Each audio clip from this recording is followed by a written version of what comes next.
Okay guys, so you've been practicing your stops on the flat, you're getting much better control, you're starting to be able to really use that front brake and control it without going over the handlebars.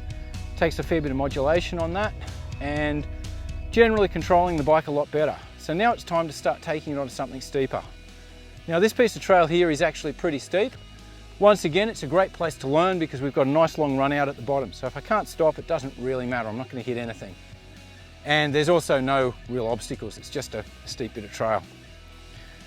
So if we look at you can see now the bike's trying to go down by itself. If we look at the traditional model of getting your weight back on the bike, what that's going to do is it's going to give us very little control of the front wheel, no traction on the front. We're still not going to gain a lot of traction on the back.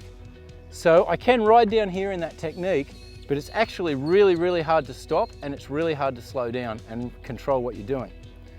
So I'll give you a little bit of a demo of that first, and then we'll try it with a weight forward position. So rolling in,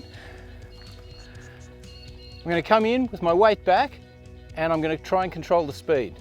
And you'll notice that the back's going to skid anytime I put the brakes on, and we'll see how we go with this. So coming in, weight's back. It's quite hard to slow down. And when I try to, whoa, typically the bike's going to slide out from under me.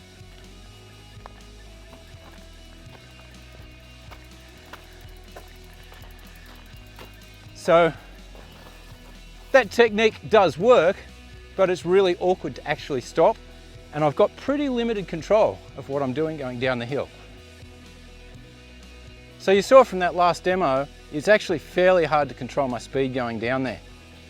So what we're going to do now is we're going to change the position around. So from here, I'm actually going to get onto the front brake more. So I'm going to be in a more forward position. I'll drop my heels a bit and drop my center of gravity rather than moving back, but I'm still going to stay fairly forward. And what you'll see is I can actually control my speed much better, and I can control my steering, and I've actually got way better control over the bike. So I'll give you a bit of a demo, just start from the top. Okay, so dropping in here, my weight's still forward but nice and low, dropping my heels a bit, and you'll notice immediately how much more control I've got.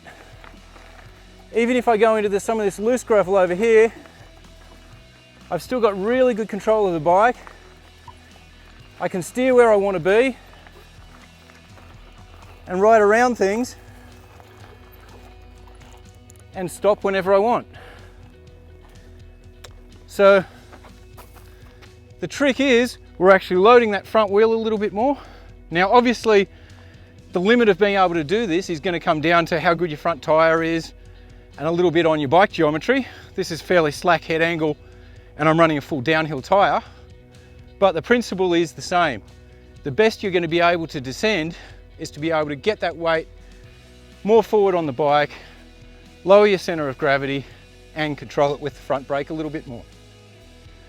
Thanks for watching guys. Hopefully this is helpful. Practice safely and have a good time with it. We'll see you in the next video.